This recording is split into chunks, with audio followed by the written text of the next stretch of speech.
प्रिय विद्यार्थियों नमस्कार। एजुकेशन स्कूल परिवार में आपका स्वागत है। हम पढ़ रहे थे परसेंटेज, जिसकी 3 क्लास पहले हो चुकी हैं, जिसमें हमने 24 क्वेश्चन सोल्व कर लिए थे। क्वेश्चन नंबर 25, रमेश अपने वेतन का 30% भोजन पर और 3% दान पर खर्च करता है। वह इन दोनों उद्देश्यों पर 2310 रुपये खर्च करता है, तो उसका मासिक वेतन कितना है? भाई मासिक वेतन है वो अपने आप में 100% है। कितना है? 100% मासिक वेतन। कोई भी संख्या अपने आप में 100% होती है, ठीक है। तो क्या किया, भोजन पे 30% खर्च कर दिया और 3% दान दे दिया, तो कितना हो गया? जोड़ देंगे, टोटल हो गया 33%। ये क्या कर दिया? खर्च। भाई इतना खर्च कर दिया, ये इसमें से घटा देंगे तो क्या आएगा? बचत। यानी अपने आप में 100% है जो मासिक वेतन है उसका। 100 में से हम 33 घटा देंगे तो कितना आएगा?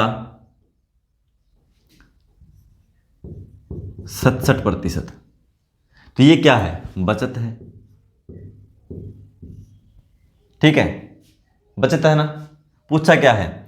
वह इन दोनों उद्देश्यों पर 2310 रुपये खर्च करता है, तो उसका मासिक वेतन कितना है? मासिक वेतन निकालना है, 100% की वैल्यू निकालनी है। इसकी तो हमें जरूरत भी नहीं है, इसकी जरूरत भी नहीं है।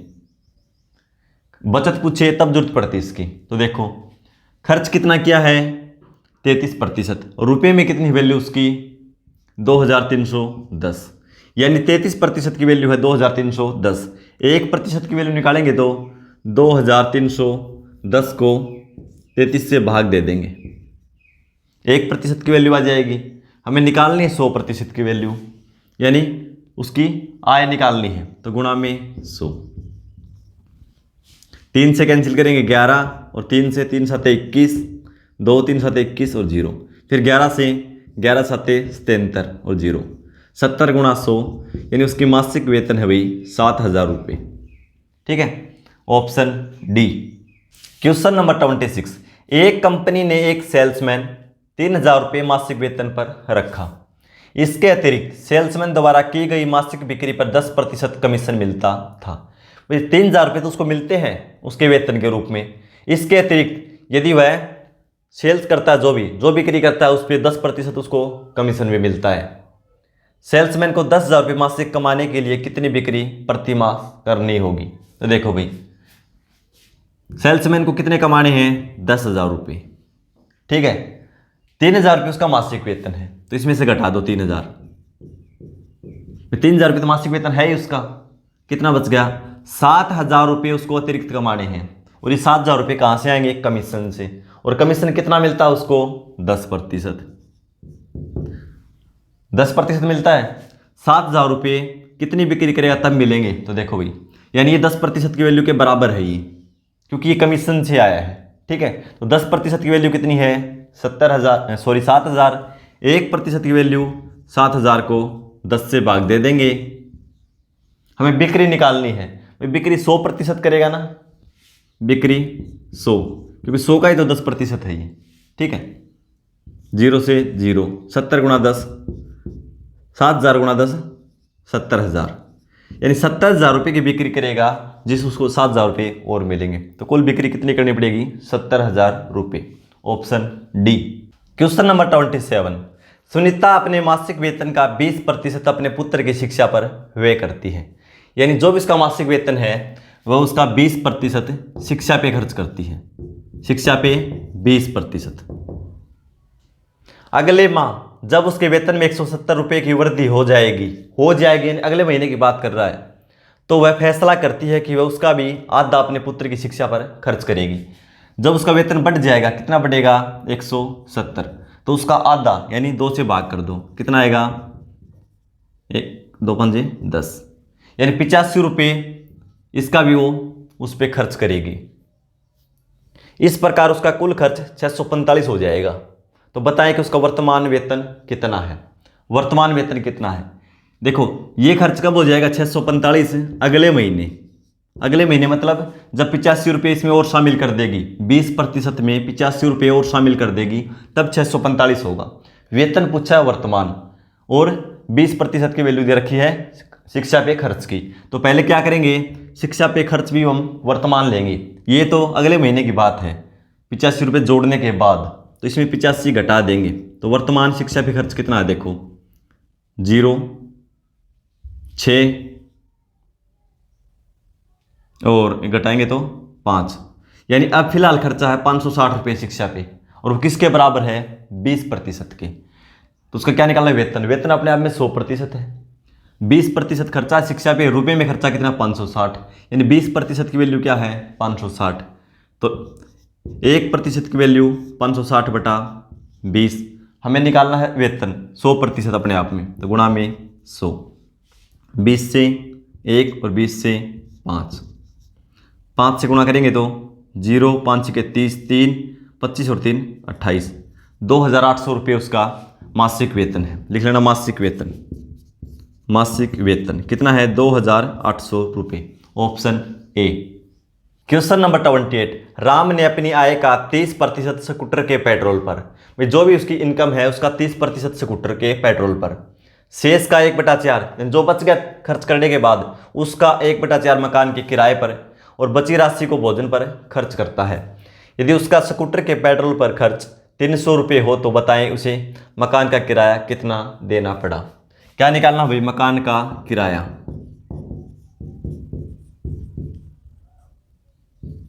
मकान का किराया निकालना है।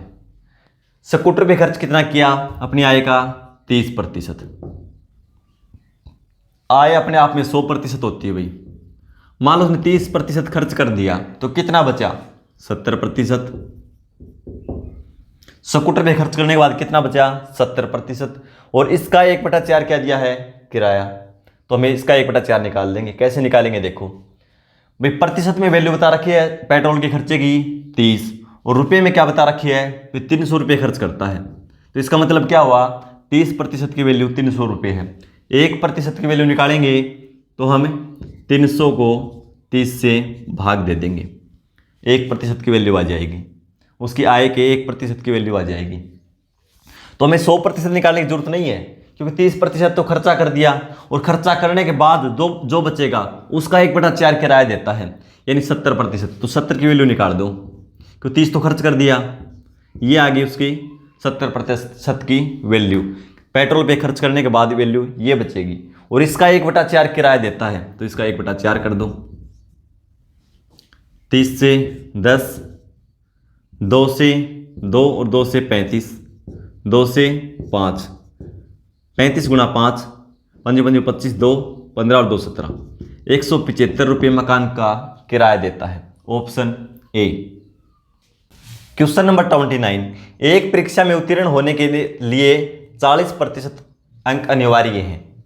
एक प्रतियोगी को 220 अंक प्राप्त होते हैं और वह 20 अंकों से असफल हो जाता है, तो परीक्षा में अधिकतम अंक कितने थे। भाई उत्तीर्णांक कितना है, उत्तीर्ण होने के लिए कितने अंक चाहिए, यानी उत्तीर्णांक, उत्तीर्ण होने के लिए अंक कितने चाहिए, 40%। लेकिन प्रतियोगी को कितने मिले, 220 अंक मिले। और क्या होता है वह 20 अंकों से असफल हो जाता है, यानी 20 अंकों से फेल हो जाता है। इसका मतलब क्या हुआ कि 20 अंक उसको और मिल जाते तो वह पास हो जाता, और पास की वैल्यू क्या है, 40%। तो मान लो इसमें मैं 20 और जोड़ दूं, वह 20 अंक और ले लेता, 20 अंक वो और प्राप्त कर लेता, तो फिर क्या हो जाता, वो पास हो जाता। और 40% में क्या है, पास। तो इसका मतलब क्या है, ये दोनों वैल्यू बराबर हो जाती है, अब तो बराबर रख सकते हैं, ठीक है। यानी कितना हो जाएगा ये, 240। भाई 20 अंकों से फेल हुआ है, 20 अंक और लेता तो पास हो जाता, और पास की वैल्यू क्या है, 40%। तो अब क्या है, 40% की वैल्यू 240, और 1% की वैल्यू निकालेंगे तो 240 को हम 40 से भाग दे देंगे। पूछा क्या है, परीक्षा में अधिकतम अंक कितने थे। तो अंक अपने आप में 100% होते हैं, 100% की वैल्यू निकालनी है तो गुणा में 100, 0 से 0, 4 से 6, 6 गुणा 100, 600, यानी अधिकतम अंक या कुल अंक कितने हैं, 600, ठीक है, ऑप्शन सी।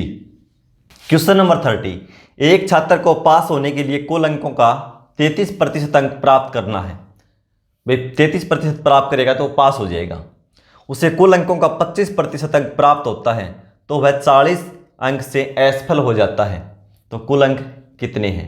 इस टाइप के 3-4 क्वेश्चन बनते हैं। तीनों चार आपको मैं करवा दूंगा, तीनों चारों क्वेश्चन। तो देखो भाई, पास होने के लिए कितने अंकों की जरूरत थी, 33%। उसने प्राप्त कितने किए, 25% अंक। 25% अंक। फेल हो जाता है वो कितने अंक से, 40 अंक से। ठीक है, अंक कितने हैं, 40। फेल कितना अंक से हुआ, 40। फेल हुआ 40 अंक से।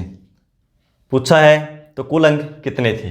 देखो भाई, 33% उसने लेने थे, लिए कितने, 25%।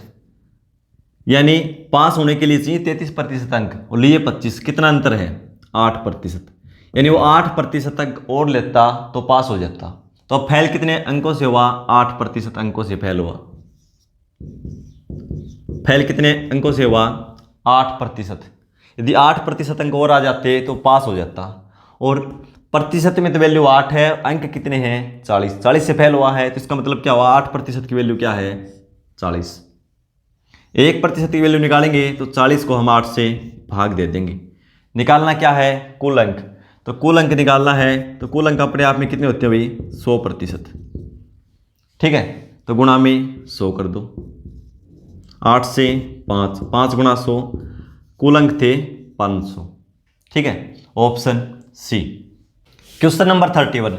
एक छात्र को एक परीक्षा में 30% अंक प्राप्त हुए और वह 6 अंकों से असफल हो गया तथा दूसरे छात्र को 40% अंक प्राप्त हुए, उसे उत्तीर्णांक से 6 अंक अधिक प्राप्त हुए, तो अधिकतम अंक क्या है। अधिकतम अंक क्या है, तो पहले देखो क्या बात दे रखी भाई, उत्तीर्ण और अनुत्तीर्ण होने की बात दे रखी है। तो हम उत्तीर्णांक देख लेंगे कितना है भाई, पास होने के लिए कितने नंबरों की जरूरत थी वो देखेंगे। पहले क्या बताया, एक छात्र को एक परीक्षा में 30% अंक प्राप्त हुए। मान लो पहला छात्र ये है, इसको मिले 30% अंक। 30% अंक मिले, वह 6 अंकों से असफल हो गया। वो 6 अंकों से फेल हो गया, यानी पास होने के लिए इसके 6 नंबरों की जरूरत और थी इसे। यदि 6 नंबर और मिल जाते तो ये पास हो जाता, उत्तीर्णांक में आ जाता ही। तो इसमें हमने 6 जोड़ दिया तो उत्तीर्णांक हो जाता ना, फिर पास हो जाता। वो 30% प्लस 6 अंक और ले लेता तो पास हो जाता। दूसरा छात्र क्या बताया, दूसरे छात्र को 40% अंक प्राप्त हुए। दूसरा छात्र है, 40% अंक मिले हैं, उसे उत्तीर्णांक से 6 अंक अधिक प्राप्त हुए। यानी ये अंक है ना, पास होने के से 6 अंक ज्यादा है। इसमें से मैं ये 6 घटा दूं तो अब क्या है, ये पासिंग मार्क। भाई पास होने के लिए नंबर जितनी जरूरत थी वो नंबर है ये, और ये भी पास होने के लिए जरूरत है वही नंबर है। ठीक है, जितने अंक है ना, तो दोनों बराबर हैं तो मैंने बराबर रख दिए। ठीक है, अब प्रतिशत वाली वैल्यू एक तरफ रख लो और बिना प्रतिशत वाली वैल्यू एक तरफ कर लो। ये क्या है, 40%। इस साइड आएगा तो ये माइनस का हो जाएगा, पहले से ही 30 क्या है, प्रतिशत। इधर आएगा तो ये माइनस का 40% बराबर क्या है, -6। इस साइड आएगा तो ये प्लस का 6, इस साइड जाएगा तो ये माइनस का 6। अब देखो ये प्लस का ये माइनस का, बड़ी वैल्यू से छोटी वैल्यू घटा देंगे। 40 में से 30 घटाएंगे 10, लेकिन चिन्ह आएगा ऋणात्मक ही। बराबर क्या हो जाएगा, दोनों माइनस के आपस में जुड़ जाएंगे, 6 और 6 12, -12। माइनस से माइनस कैंसिल हो जाएगा। 10% की वैल्यू आ गई 12। हमें क्या निकालना है, अधिकतम अंक क्या है। तो 10% की वैल्यू 12, 1% की वैल्यू अधिकतम अंक या पूर्णांक या कुल अंक एक ही बात है। तो 10% की वैल्यू कितनी, 12। 1% की वैल्यू निकालेंगे तो 10 से भाग कर दो। पूर्णांक अपने आप में 100%, तो गुणा में 100, 0 से 0 कैंसिल, 12 गुणा 10, 120 अंक है भाई। पूर्णांक कितने हैं, 120 अंक। Option C. Question number 32। एक प्रतियोगी को 30% अंक प्राप्त होते हैं और वह 5 अंकों से असफल हो जाता है, जबकि दूसरे प्रतियोगी को 40% अंक प्राप्त होते हैं और उसे उत्तीर्णांक से 10 अंक अधिक प्राप्त होते हैं, तो उत्तीर्णांक क्या है। अब की बार कुल अंक नहीं पूछा भाई, ये पूछा पास होने के लिए कितने अंकों की जरूरत है। ठीक है, अलग अलग क्वेश्चन है 3-4। ठीक है, तो देखो उत्तीर्णांक पूछा है, तो पहले क्या बताया है, 30% अंक प्राप्त होते हैं एक छात्र को और 5 अंकों से असफल हो जाता है। भाई ये पहला विद्यार्थी है, 30% अंक मिले और 5 अंकों से असफल हो गया, यानी 5 अंकों से फेल हो गया। तो भाई इसको 5 अंक और मिल जाते हैं, क्या हो जाता है, ये पास हो जाता। तो इसमें हमने 5 और जोड़ दिए। अब क्या है, ये पास होने के लिए जरूरत है वो अंक है, ठीक है। दूसरे को क्या बताया, जबकि दूसरे प्रतियोगी को 40% अंक प्राप्त होते हैं, होते हैं और उसे उत्तीर्णांक से 10 अंक अधिक प्राप्त होते हैं। दूसरे ने क्या किया, 40% अंक प्राप्त किए और जो पास होने के लिए अंक चाहिए उससे 10 अंक अधिक प्राप्त कर लिए। यानी ये पास होने से जितने भी अंक चाहिए उससे 10 अधिक हैं। तो इसमें से मैं 10 घटा दूं तो क्या आ जाएगा, ये उत्तीर्णांक आ जाएगा। यानी पास होने के लिए ज़रूरत है वो अंक आ जाएंगे। ये भी पास होने वाले अंक हैं, ये भी पास होने वाले अंक हैं, दोनों बराबर हैं, तो मैं इनको बराबर रख दिया। अब देखो, प्रतिशत वाली वैल्यू एक तरफ कर लो और बिना प्रतिशत वाली वैल्यू एक साइड कर लो। अब क्या है, 30%, इस साइड आएगा तो ये माइनस का हो जाएगा और इस साइड पहले क्या है 40%। तो 40 में से 30 घटा देंगे, क्या बचेगा 10%। इस साइड पहले 5 प्लस का है और ये क्या है माइनस का 10, उस साइड जाएगा क्या हो जाएगा ये प्लस का। तो 10 और 5 कितना हो जाएगा 15। 10% की वैल्यू 15 है। तो हमें क्या चाहिए, उत्तीर्णांक, या पास होने के लिए जितने अंकों की जरूरत है वो उत्तीर्णांक, ये निकाला उत्तीर्णांक। 10% की वैल्यू 15, 1% की वैल्यू निकालेंगे 15/10। और पास होने के लिए कितने अंक चाहिए भाई, या तो ये निकाल लो 40% निकाल लो कुल अंकों का और -10 कर दो, या 30% निकाल लो उसमें +5 कर दो, ठीक है। तो हम ये निकाल लेते हैं, वैल्यू दोनों बराबर आएगी, कौन सा भी रख लो। तो ये मान निकाल दो, गुणा में 40% -10, 0 से 0, 15 × 4 60, 60 में से 10 जाएंगे 50 अंक। भैया 100 निकालने की जरूरत नहीं है, 100 निकाल के हमारा टाइम ही खराब करेंगे। पहले कुल निकालोगे 100 निकालोगे कितना आ जाएगा 150 आएगा। 150 का फिर 40% निकालोगे, उसमें से 10 घटाओगे, या 30% निकालोगे 5 जोड़ोगे, बात एक ही है, ठीक है। और ये रखते यही पासिंग मार्क है, इससे भी मान लिया जाएगा। देखो इससे करेंगे तो 15/10 गुणा में 30% प्लस 5, 0 से 0, 15 × 3 45 और 5 50 अंक। कौन सा भी मान रख लो आंसर वही आएगा। तो हमारा आंसर हो जाएगा 50 अंक, ऑप्शन ए। क्वेश्चन नंबर 33, एक विद्यार्थी को एक परीक्षा में 20% अंक प्राप्त होते हैं और वह 30 अंकों से असफल हो जाता है, लेकिन दूसरे विद्यार्थी को 32% अंक प्राप्त होते हैं और उसे उत्तीर्णांक से 42 अंक अधिक प्राप्त होते हैं। तो उत्तीर्णांक का प्रतिशत क्या है, अब की बार क्या पूछ लिया, उन उत्तीर्णांक का प्रतिशत क्या है। इस क्वेश्चन को सोल्व करके आंसर कमेंट बॉक्स में लिखेंगे। मिलते हैं अगली क्लास में, धन्यवाद।